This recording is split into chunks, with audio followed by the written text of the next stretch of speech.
എല്ലാവർക്കും news first മലയാളത്തിന്റെ പുതിയ വീഡിയോയിലേക്ക് സ്വാഗതം. ക്രിക്കറ്റ് ലോകത്തെ ഏറ്റവും പുതിയ വാർത്തകൾ ആദ്യമേ അറിയാൻ ഈ ചാനൽ മറക്കാതെ സബ്സ്ക്രൈബ് ചെയ്യുക. IPL 2026ന്റെ ചരിത്രത്തിൽ മുംബൈ ഇന്ത്യൻസിന്റെ പ്രതാപമുള്ള സാമ്രാജ്യം പൂർണ്ണമായും മണ്ണിലടിഞ്ഞ ഒരു കറുത്ത ദിനമാണ് ഇന്നലെ കടന്നുപോയത്. ചെന്നൈയിലെ MA ചിദംബരം സ്റ്റേഡിയത്തിൽ മുംബൈ ഇന്ത്യൻസ് ചെന്നൈ സൂപ്പർ കിങ്സുമായി ഏറ്റുമുട്ടിയപ്പോൾ 5 തവണ ചാമ്പ്യന്മാരായ ഒരു ഇതിഹാസ ടീം ചീട്ടുകൊട്ടാരം പോലെ തകർന്നടിയുമെന്നും 8 വിക്കറ്റിന്റെ ഈ നാണംകെട്ട തോൽവിയോടെ ടൂർണമെന്റിൽ നിന്ന് ഔദ്യോഗികമായി പുറത്താകുമെന്നും ആരും സ്വപ്നത്തിൽ പോലും കരുതിയിരുന്നില്ല.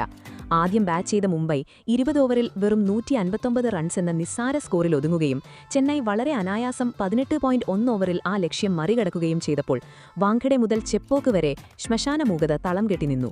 എന്നാൽ യഥാർത്ഥത്തിൽ ഹൃദയഭേദകമായ കാഴ്ചകൾ കണ്ടത് മത്സരശേഷമാണ്. മുംബൈയുടെ തോൽവി പൂർണ്ണമായപ്പോൾ ആ വേദന എത്രത്തോളം ആഴത്തിലുള്ളതായിരുന്നു എന്ന് കളിക്കാരുടെ മുഖത്ത് വ്യക്തമായിരുന്നു. മൈതാന മധ്യത്തിൽ വെച്ച് ക്യാപ്റ്റൻ ഹർദിക് പാണ്ഡ്യ, സൂര്യകുമാർ യാദവ്, തിലക് വർമ്മ എന്നിവർക്ക് തങ്ങളുടെ വികാരങ്ങൾ നിയന്ത്രിക്കാനായില്ല. അവർ ക്യാമറകൾക്ക് മുന്നിൽ വെച്ച് പൊട്ടിക്കരഞ്ഞു.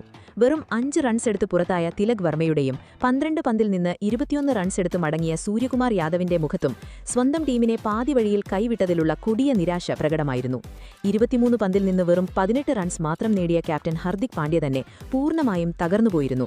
അദ്ദേഹത്തിന്റെ കണ്ണുനീർ കോടിക്കണക്കിന് ആരാധകരെയാണ് വികാരഭരിതരാക്കിയത്. ഈ വിഷാദമുഖമായ അന്തരീക്ഷത്തിൽ ഏറ്റവും വലിയ പ്രകമ്പനം സൃഷ്ടിച്ചത് ഹർദിക് പാണ്ഡ്യയുടെ ഒരു അപ്രതീക്ഷിത വെളിപ്പെടുത്തലായിരുന്നു. തന്റെ മോശം ക്യാപ്റ്റൻസിക്കും മുംബൈയുടെ തകർച്ചയ്ക്കുമിടയിൽ ചെന്നൈ ക്യാപ്റ്റൻ ഋതുരാജ് ഗെയ്ക്വാദിനെയും സഞ്ജു സാംസണെയും കുറിച്ച് അദ്ദേഹം നടത്തിയ സ്ഫോടനാത്മകമായ പ്രസ്താവന ക്രിക്കറ്റ് ലോകത്തെ ആകെ ഞെട്ടിച്ചിരിക്കുകയാണ്. ലോകമെമ്പാടുമുള്ള ക്രിക്കറ്റ് ആരാധകർ ക്രിക്കറ്റിന്റെ മക്ക എന്ന് വിളിക്കുന്ന ചെപ്പോക്കിൽ മുംബൈ ബാറ്റിംഗ് ആരംഭിച്ചപ്പോൾ തന്നെ സ്റ്റേഡിയത്തിന്റെ അന്തരീക്ഷത്തിൽ വല്ലാത്തൊരു നിശബ്ദതയും സമ്മർദ്ദവും നിറഞ്ഞുനിന്നു. ഇന്നിംഗ്സിന്റെ തുടക്കത്തിൽ തന്നെ വിൽ ജാക്സ് 0-ന് പുറത്തായി മടങ്ങിയതോടെ ടീമിനെ ഒരു വലിയ സ്കോറിലേക്ക് നയിക്കാനുള്ള ഭീമമായ ചുമതല യുവതാരങ്ങളായ നമൻ ധിറിന്റെയും റയാൻ റിക്കൽട്ടണിന്റെയും ചുമടിലായി. കടുത്ത സമ്മർദ്ദങ്ങൾക്കിടയിലും അസാമാന്യ ധൈര്യം പ്രകടിപ്പിച്ച നമൻ ധിർ 27 പന്തിൽ നിന്ന് 57 റൺസ് എടുത്ത് ഗംഭീരമായൊരു പോരാട്ടവീര്യം കാഴ്ചവെച്ചു. ഇതൊരു ഘട്ടത്തിൽ ടീമിനെ ഭേദപ്പെട്ട നിലയിലെത്തിക്കുമെന്ന് തോന്നിപ്പിച്ചു.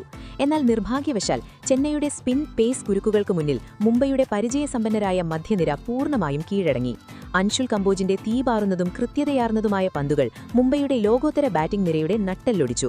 തന്റെ 4 ഓവറിൽ നിന്ന് വെറും 32 റൺസ് മാത്രം വിട്ടുകൊടുത്ത് മുംബൈയുടെ 3 നിർണായക വിക്കറ്റുകളാണ് കമ്പോജ് പിഴുതെടുത്തത്. ഇതിൽ നിന്ന് കരകരയാൻ മുംബൈക്ക് പിന്നീട് ഒരിക്കലും സാധിച്ചില്ല. ക്യാപ്റ്റൻ ഹർദിക് പാണ്ഡ്യ ക്രീസിലെത്തിയപ്പോൾ വാങ്കഡെ മുതൽ ചെപ്പോക്ക് വരെയുള്ള ഓരോ ആരാധകനും അദ്ദേഹം ടീമിനെ ഈ പ്രതിസന്ധിയിൽ നിന്ന് കരകയറ്റുമെന്ന് പ്രതീക്ഷിച്ചു. പക്ഷേ 78.86 എന്ന വളരെ മോശം സ്ട്രൈക്ക് റേറ്റിൽ അങ്ങേയറ്റം പ്രതിരോധത്തിലൂന്നി ബാറ്റ് ചെയ്ത ഹർദിക് മുംബൈയുടെ തോൽവിയുടെ തിരക്കഥ മുൻകൂട്ടി എഴുതി ചേർക്കുകയായിരുന്നു. അദ്ദേഹം 23 പന്തിൽ നിന്ന് നാടിയത് വെറും 18 റൺസ് മാത്രം. ഇതിന്റെ ഫലമായി അവസാന ഓവറുകളിൽ ടീമിന് അത്യാവശ്യമായിരുന്ന വേഗതയോ വലിയ ഷോട്ടുകളോ നേടാൻ കഴിഞ്ഞില്ല. 160 റൺസ് എന്ന ഈ ചെറിയ ലക്ഷ്യം പിന്തുടർന്നിറങ്ങിയ ചെന്നൈ സൂപ്പർ കിങ്സിന് അവരുടെ ക്യാപ്റ്റൻ ഋതുരാജ് ഗെയ്ക്വാദ് മുൻപിൽ നിന്ന് നയിച്ചു. 48 പന്തിൽ പുറത്താകാതെ 67 റൺസ് നേടിയ അദ്ദേഹത്തിന്റെ ഇന്നിംഗ്സ് ഒരു ഒന്നൊന്നര ക്യാപ്റ്റൻസി പ്രകടനമായിരുന്നു. കാർത്തിക് ശർമ്മയുമായി ചേർന്ന് അദ്ദേഹം മുംബൈയുടെ ബോളിംഗ് നിരയെ പിച്ചി ചീന്തി. സഞ്ജു സാംസണെ വെറും 11 റൺസിന് പുറത്താക്കി ജസ്പ്രീത് ബുംറ മുംബൈ ക്യാമ്പിൽ നേരിയ പ്രതീക്ഷയുടെ കിരണങ്ങൾ നൽകിയെങ്കിലും പരിചയസമ്പന്നനായ ട്രെന്റ് ബോൾട്ട് 3.1 ഓവറിൽ 37 റൺസ് വഴങ്ങുകയും മറ്റു ബോളർമാരുടെ ദിശാബോധമില്ലാത്തതും തന്ത്രപരമായി പിന്നാക്കം നിൽക്കുന്നതുമായ ബോളിംഗും മുംബൈയുടെ എല്ലാ വിജയപ്രതീക്ഷകളും പൂർണ്ണമായും ഇല്ലാതാക്കി. ഈ 8 വിക്കറ്റിന്റെ കനത്ത തോൽവിയോടെ മുംബൈ ഇന്ത്യൻസ് IPL 2026 ടൂർണമെന്റിൽ നിന്ന് ഔദ്യോഗികമായി പുറത്തായി. മത്സരം കഴിഞ്ഞ് ഡഗൌട്ടിലേക്ക് നടന്ന നീത അംബാനിയുടെ മുഖത്ത് നിഴലിച്ച കടുത്ത നിരാശയും കണ്ണിലെ നനവും ഈ സീസൺ ഫ്രാഞ്ചൈസിക്ക് എത്രത്തോളം ഭയാനകമായ ഒരു ദുസ്വപ്നമായിരുന്നു എന്ന് വ്യക്തമാക്കുന്നതായിരുന്നു അത്. ഈ വികാരഭരിതമായ അന്തരീക്ഷത്തിലാണ് കണ്ണുനീരോടെ ഹർദിക് പാണ്ഡ്യ ഋതുരാജ് ഗെയ്ക്വാദിന്റെയും സഞ്ജു സാംസണിന്റെയും തന്ത്രങ്ങളെക്കുറിച്ച് ആ ഞെട്ടിക്കുന്ന പ്രസ്താവന നടത്തിയത്. എരിതീയിൽ എണ്ണ ഒഴിക്കുന്നതായിരുന്നു ആ വാക്കുകൾ. തന്റെ പരാജയം തുറന്ന് സമ്മതിച്ചുകൊണ്ട് വിതുമ്പലോടെ ഹർദിക് പറഞ്ഞു, ഇന്നത്തെ ഈ നാണം കെട്ട തോൽവി ജീവിതകാലം മുഴുവൻ എനിക്കൊരു ഉണങ്ങാത്ത മുറിവായിരിക്കും.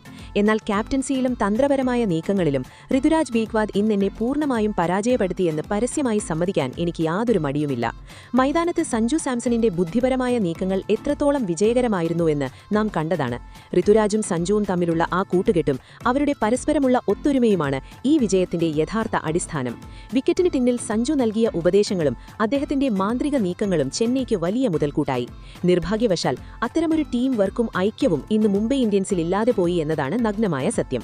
ചെപ്പോക്കിലെ പിച്ചിന്റെ സ്വഭാവം മനസ്സിലാക്കി തന്റെ ബോളർമാരെ, പ്രത്യേകിച്ച് അൻഷുൽ കമ്പോജിനെയും നൂർ അഹമ്മദിനെയും ഋതുരാജ് അതിവിദഗ്ധമായി ഉപയോഗിച്ച രീതി കളിയെക്കുറിച്ചുള്ള അദ്ദേഹത്തിന്റെ അഗാധമായ അറിവാണ് കാണിക്കുന്നത്. ഒരു ക്യാപ്റ്റൻ എന്ന നിലയിൽ എന്റെ ടീമിന് മികച്ചൊരു തുടക്കം നൽകാൻ എനിക്കായില്ല. എന്റെ മെല്ലപ്പോക്കുള്ള ബാറ്റിംഗ് ടീമിന്റെ തളം തെറ്റിച്ചു. മറുഭാഗത്ത് ഋതുരാജ് ഒരു പാറ പോലെ ഉറച്ചുനിന്ന് സ്വന്തം ടീമിനെ വിജയത്തിന്റെ പടിവാതിൽക്കൽ എത്തിച്ചു. അദ്ദേഹത്തിന്റെ അസാമാന്യ ശാന്തതയും സഞ്ജുവിന്റെ തന്ത്രങ്ങളും ചേർന്നുള്ള കൃത്യമായ ആസൂത്രണമാണ് ചെന്നൈയുടെ ഈ ഗംഭീര വിജയത്തിനും ഞങ്ങളുടെ നാണം കെട്ട തോൽവിക്കുമിടയിലുള്ള ഏറ്റവും വലിയ വ്യത്യാസം. അവരുടെ ഈ മാച്ച് അവയർനെസിന്റെ വലിയൊരു ആരാധകനായി ഞാൻ മാറിയിരിക്കുന്നു. ടീം ഉടമകളുടെയും രോഹിത് ശർമ്മ പോലുള്ള മുതിർന്ന ഇതിഹാസങ്ങളുടെയും കണ്ണുകളിൽ തോൽവി കാരണം കണ്ണുനീർ നിറയുമ്പോൾ ഒരു ക്യാപ്റ്റൻ എന്ന നിലയിൽ തനിക്കുണ്ടാകുന്ന ഭാരം പല മടങ്ങ് വർദ്ധിക്കുന്നുവെന്നും ഹാർദിക് ചേർത്തു പറഞ്ഞു. ഈ പ്രസ്താവന വെറുമൊരു തോൽവി സമ്മതിക്കൽ മാത്രമല്ല, മുംബൈ ഇന്ത്യൻസിന്റെ നേതൃത്വത്തിലുണ്ടായ വൻ പ്രതിസന്ധിയുടെയും വരാനിരിക്കുന്ന വലിയ മാറ്റങ്ങളുടെയും കൃത്യമായ സൂചന കൂടിയാണ്. IPL 2026 കളിച്ച 9 മത്സരങ്ങളിൽ നിന്ന് 7ാമത്തെ തോൽവിയും ഏറ്റുവാങ്ങി ടൂർണമെന്റിൽ നിന്ന് പുറത്താകുന്നത് മുംബൈയുടെ ദശാബ്ദങ്ങൾ നീണ്ട പ്രതാപ ചരിത്രത്തിലെ ഒരിക്കലും മായ്ക്കാനാവാത്ത ഒരു കറുത്ത പാടാണ്. മറുഭാഗത്ത് 139.58 സ്ട്രൈക്ക് റേറ്റിൽ ബാറ്റ് ചെയ്ത ചെന്നൈയുടെ യുവ ക്യാപ്റ്റൻ ഋതുരാജ് ഗേക്വാദും തന്ത്രജ്ഞൻ സഞ്ജുവും അസാമാന്യ മാനസിക പക്വതയാണ് പ്രകടിപ്പിച്ചത്. ഇത് മുംബൈ ഇന്ത്യൻസിന്റെ അവശേഷിക്കുന്ന ആത്മവിശ്വാസത്തെയും മനോവീര്യത്തെയും പൂർണ്ണമായും തകർത്തുകളഞ്ഞു. സ്റ്റേഡിയത്തിൽ നീത അംബാനിയുടെ സാന്നിധ്യത്തിൽ വെച്ചുണ്ടായ ഈ ദയനീയവും അപമാനകരവുമായ തകർച്ച മുംബൈ ഇന്ത്യൻസിന്റെ മാനേജ്മെന്റിനുള്ള അവസാനത്തെ മുന്നറിയിപ്പാണ്. ടീമിനുള്ളിലെ വിശ്വാസക്കുറവും നേതൃത്വത്തോടുള്ള അതൃപ്തിയും ഹാർദിക്കിന്റെ വാക്കുകളിൽ നിന്ന് വളരെ വ്യക്തമാണ്. ഇനി ചോദ്യം നിങ്ങളോടാണ്. ഈ തകർന്ന ടീമിനെ വീണ്ടും കരുത്തോടെ കെട്ടിപ്പിടുക്കാനും നഷ്ടപ്പെട്ട പ്രതാപം വീണ്ടെടുക്കാനും ഹിറ്റ്മാൻ രോഹിത് ശർമ്മയെ വീണ്ടും ക്യാപ്റ്റൻ സ്ഥാനം ഏൽപ്പിക്കുന്നത് മാത്രമാണ് ഏക വഴിയെന്ന് നിങ്ങളുടെ ഹൃദയത്തിന്റെ ആഴത്തിൽ നിന്ന് നിങ്ങൾക്ക് തോന്നുന്നുണ്ടോ? നിങ്ങളുടെ സത്യഷ്ടവും ധൈര്യമായ അഭിപ്രായങ്ങൾ താഴെ കമന്റ് ബോക്സിൽ ഞങ്ങളുമായി പങ്കുവയ്ക്കുക. അടുത്ത വർഷം ഈ വലിയ ആഘാതത്തിൽ നിന്ന് കരകയറി മുംബൈ ഇന്ത്യൻസ് അവരുടെ പഴയ പ്രതാപത്തിലേക്കൊരു സിംഹത്തെ പോലെ തിരിച്ചുവരുമെന്ന് നിങ്ങൾ കരുതുന്നുണ്ടോ? ഉണ്ടെങ്കിൽ റീബിൽഡ് MI എന്ന് തീർച്ചയായും കമന്റ് ചെയ്യുക. അപ്പോൾ ഇതുപോലത്തെ കൂടുതൽ ക്രിക്കറ്റ് വാർത്തകൾക്കായി ഈ ചാനൽ മറക്കാതെ സബ്സ്ക്രൈബ് ചെയ്യുക.